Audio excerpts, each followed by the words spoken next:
ایک عام زندگی سے آغاز کرنے کے بعد رجب طیب اردوغان آج ایک بہت بڑی سیاسی شخصیت بن گئے ہیں۔ وہ 20 سال سے ترکی کی قیادت کر رہے ہیں اور انہوں نے جدید ترکی جمہوریہ کے بانی مصطفیٰ کمال اتاتürk ترک کے بعد کسی بھی رہنما سے زیادہ اپنے ملک کی تشکیل نو کی ہے۔ حزب اختلاف نے ان پر الزام لگایا ہے کہ وہ طاقتور زلزلوں کے شکار ملک میں تباہی سے بچنے کے اقدامات کرنے میں ناکام رہے ہیں اور معیشت کو تباہی کے دہانے پر لے آئے ہیں۔ فروری 1954 میں پیدا ہونے والے اردوغان کے والد ساحلی محافظ کوسٹ گارڈ تھے۔ جب رجب طیب اردوغان 13 سال کے تھے تو ان کے والد نے اپنے 5 بچوں کی بہتر پرورش کی امید میں استنبول منتقل ہونے کا فیصلہ کیا۔ نوجوان اردوغان نے پیسے کمانے کے لیے لیمو پانی اور تلویں والے بیگلز فروخت کیے جنہیں ترکی میں سمیت کہا جاتا ہے۔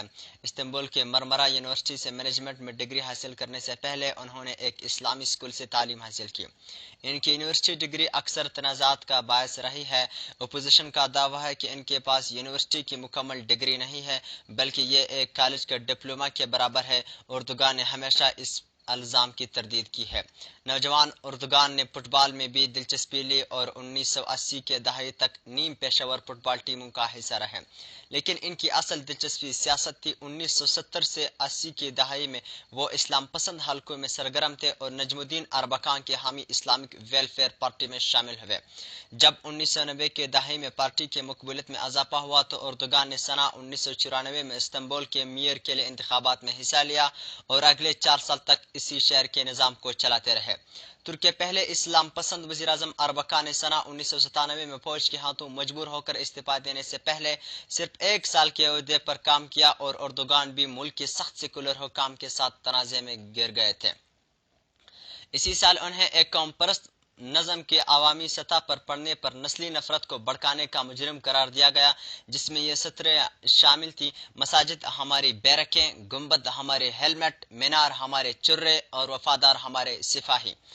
4 ماہ جیل میں رہنے کے بعد وہ سیاست میں واپس آ گئے، لیکن سنہ 1998 میں جدید ترک ریاست کے سخت سیکولر اصولوں کی خلاف ورزی کرنے پر ان کی جماعت پر پابندی لگا دی گئی۔ اگست 2001 میں انہوں نے سیاسی اتحادی عبداللہ گل کے ساتھ مل کر ایک نئی اسلام پسند party justice and development party AKP کی بنیاد رکھی۔ اردوغان کی مقبولیت خاص طور پر 2 گروہوں میں بڑھ رہی تھی: پہلا گروہ ترکی کی متقی اکثریت جو ملک کے سیکولر اشرافیہ کے ہاتھوں پسماندہ محسوس کرتی تھی، اور دوسرے وہ لوگ جو 1990 کے دہائی میں آخر میں معاشی بدحالی کے شکار تھے۔ سنہ 2002 میں اردوغان کی پارٹی AKP نے پارلیمانی انتخابات میں اکثریت حاصل کی اور اگلے سال اردوغان کو وزیراعظم مقرر کر دیا گیا۔ وہ آج تک پارٹی کے چیئرمین ہیں۔ سنہ 2003 میں انہوں نے بطور وزیراعظم 3 مرتبہ اپنی حکومت کی مدت مکمل کی ہے اور اسی دوران انہیں بین الاقوامی سطح پر ملک کی مستحکم اقتصادی ترقی کرنے والے اور اصلاحات کرنے والے رہنما کے طور پر سراہا گیا ہے۔ ان کے دور اقتدار میں ملک کے متوسط طبقہ میں اضافہ ہوا اور لاکھوں افراد غربت کی لکیر کی سطح سے اوپر اٹھے، کیونکہ اردوغان نے ترکی کے جدید بنانے کے لیے بڑے ترقیاتی منصوبوں کو ترجیح دی۔ رجب طیب اردوغان اقتدار کے پہلے برسوں کے دوران ترکی کے کرد اقلیت کے ووٹروں کو بھی قائل کرنے میں کامیاب رہے۔ کردوں کے حقوق کو بہتر بنایا گیا اور 3 دہائیوں کے تنازع کے بعد مارچ 2013 میں ایک نیا عمل شروع کیا گیا، جس کی وجہ سے اکثریت پسند گروپ کردستان ورکرز پارٹی کے جنگ بندی کا اعلان کیا، لیکن یہ معاہدہ صرف 2 سال تک جاری رہا اور تشدد کا سلسلہ واپس آ گیا۔ سنہ 2013 تک ان کے ناقدین نے یہ کہنا شروع کر دیا تھا کہ اردوغان تیزی سے آمرانہ رویوں کے حامل ہوتے جا رہے ہیں۔ سنہ 2013 کے موسم گرما میں مظاہرین اردوغان کی حکومت کی جانب سے استنبول کے وسط میں واقع ایک پسندیدہ پارک کو تبدیل کرنے کے منصوبے اور ان کی آمرانہ حکمرانی کے خلاف احتجاج کرتے سڑکوں پر آ گئے تھے۔ اردوغان نے گیزی پارک سے مظاہرین کی جبری بے دخلی کا حکم دیا اور مظاہرین پر پولیس فورس کے بے تحاشا استعمال نے ملک میں بڑے پیمانے پر مظاہروں کی ایک لہر کو جنم دیا تھا۔ یہ ان کی حکمرانی کے لیے ایک اہم موڑ ثابت ہوا، کیونکہ وہ اپنے مخالفوں کے لیے ایک جمہوریت پسند سے زیادہ سلطنت عثمانیہ کے سلطان کی طرح کام کر رہے تھے۔ صدر اردوغان کی پارٹی یونیورسٹیوں اور عوامی مقامات میں خواتین کے سر پر سکارف پہننے پر عائد پابندی کو ہٹانے کے لیے بھی اقدام کیا، جو 1980 میں فوجی بغاوت کے بعد متعارف کرایا گیا تھا۔ بالآخر پولیس، فوج اور عدلیہ میں خواتین کے لیے یہ پابندی ختم دی گئی۔ ناقدین یہ شکایت کرتے ہیں کہ انہوں نے مصطفیٰ کمال اتا ترک کی سیکولر جمہوریہ کے ستونوں کو توڑ دیا ہے۔ خود مذہبی ہونے کے باوجود اردوغان نے ہمیشہ اسلامی اقدار کو قومی سطح پر مسلط کرنے کی خواہش سے انکار کیا کہ وہ صرف ترکوں کے اپنے مذہب کے زیادہ کل اظہار کے حقوق کی حمایت کرتے ہیں۔ تاہم انہوں نے بار بار کہا کہ معاشرے میں خواتین کا بنیادی کردار روایتی صنفی کرداروں کو پورا کرنا ہونا چاہیے اور ایک عورت کے لیے ایک مثالی ماں اور ایک مثالی بیوی بننا کسی بھی چیز سے بڑھ کر ہے۔ انہوں نے حقوق نسواں کے حامیوں کی مذمت کی اور کہا کہ مردوں اور عورتوں کے ساتھ یکساں سلوک نہیں کیا جا سکتا۔ صدر اردوغان نے طویل عرصے سے اسلامی مقاصد اور سیاسی اسلام کی حمایت کی ہے۔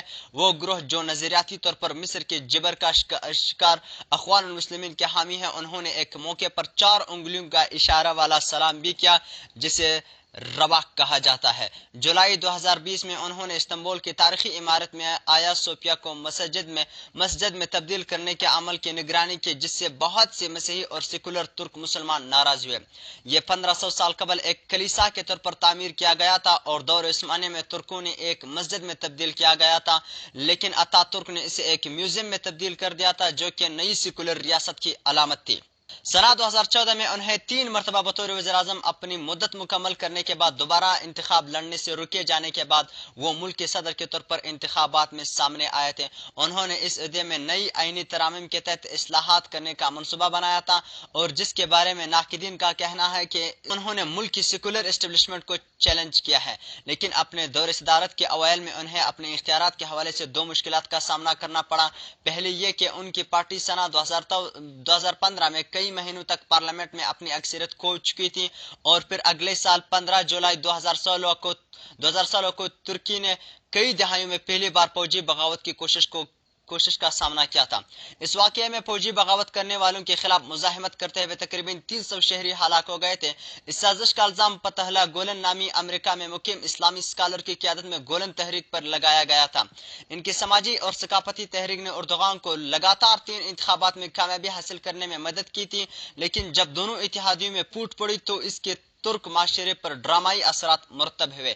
سنہ 2016 میں بغاوت کی کوشش کے بعد تقریباً 1,50,000 سرکاری ملازمین کو برطرف کیا گیا اور 50,000 سے زیادہ افراد کو حراست میں لے لیا گیا، جن میں فوجی، صحافی، وکلاء، پولیس افسران، ماہرین تعلیم اور کرد سیاستدان شامل ہیں۔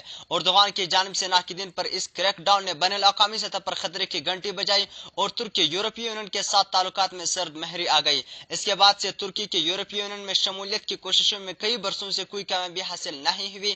ایسے میں یونین میں تارکین وطن کی بڑی تعداد نے معاملات کو مزید کشیدہ کیا۔ سنہ 2017 میں وہ کم فرق سے صدارتی ریفرنس جیتے، جس کے بعد انہیں لامحدود صدارتی اختیارات حاصل ہوئے، جن میں ملک میں ایمرجنسی نافذ کرنا اور اعلیٰ سرکاری افسران کی تعیناتی سمیت قانونی نظام میں مداخلت کرنے کا اختیار شامل ہے۔ اپنے دور حکمرانی کے دوران صدر اردوغان نے بین الاقوامی سیاست میں بھی ایک اہم شخصیت کے طور پر سامنے آئے ہیں۔ انہوں نے ایک علاقائی طاقت کے طور پر ترکی کو پیش کیا اور مضبوط سفارتکاری سے یورپ اور دیگر دنیا کے اتحادوں کو ناراض کیا۔ اگرچہ وہ ایک نیٹو رکن ملک کے سربراہ ہیں، لیکن ان کے روسی صدر ولادیمیر پوٹن سے قریبی تعلقات ہیں اور انہوں نے روس اور یوکرین کے جنگ میں خود کو ایک ثالث کے طور پر پیش کیا ہے۔ انہوں نے بحر اسود کے راستے کے ذریعے اجناس کی برآمد کی محفوظ تجارت کے معاہدے کو ممکن بنانے کے لیے مدد دی اور جب روس نے اس معاہدے کو توڑنے کی کوشش کی تو اس کو قائم رکھنے میں مدد دی۔ انہوں نے سویڈن اور فن لینڈ کو بھی مغربی اتحاد میں شامل ہونے کے لیے اپنی بولیوں کا انتظار کیا۔ آخرکار انہوں نے فن لینڈ کے الحاق کو منظوری دے دی، لیکن سویڈن کو باہر رکھا، یہ الزام لگاتے ہوئے کہ اس ملک نے کرد علیحدگی پسندوں اور دوسرے مخالفین کو پناہ دی ہے جنہیں وہ دہشت گرد سمجھتے ہیں۔ بہت سے ناقدین 2019 کے بلدیاتی انتخابات کو صدر اردوغان کے طویل اقتدار کے لیے پہلا دھچکے کے طور پر دیکھتے ہیں، کیونکہ ان کی پارٹی 3 بڑے شہروں استنبول، انقرہ اور ازمیر میں ہار گئی تھی۔ مرکزی opposition Republican People's Party CHP کے اکرم اماموگلو سے استنبول کے میئرشپ ہارنا اردوغان کے لیے ایک تلخ دھچکا تھا، جو 1990 کے دہائی میں شہر کے میئر رہ چکے تھے۔ اب اماموگلو اپنی اس کامیابی کو قومی سطح پر بڑھانا چاہتے ہیں۔ وہ اردوغان کے مخالف صدارتی امیدوار کمال کلیداگلو کے ساتھ صدارتی مہم چلا رہا ہے۔ ترکی میں 50,000 سے زائد افراد کی ہلاکت اور لاکھوں افراد کو بے گھر کرنے والے تباہ کن زلزلے کے لیے حکومت کی تیاری کی کمی اور سست رد عمل پر تنقید ان سے بہت سے چیلنجوں میں سے ایک ہے جن کا اردوغان کو سامنا ہے۔ ایک اور معیشت کی خراب حالت ہے جس میں لاکھوں لوگ زندگی کے بحران سے دوچار ہیں۔ ترک صدر اردوغان کے 2 دہائیوں سے جاری اقتدار کو 14 مئی کو ملک میں ہونے والی صدارتی اور پارلیمانی انتخابات میں ایک طاقتور سیاسی اتحاد کے خلاف کانٹے دار مقابلہ کا سامنا ہے۔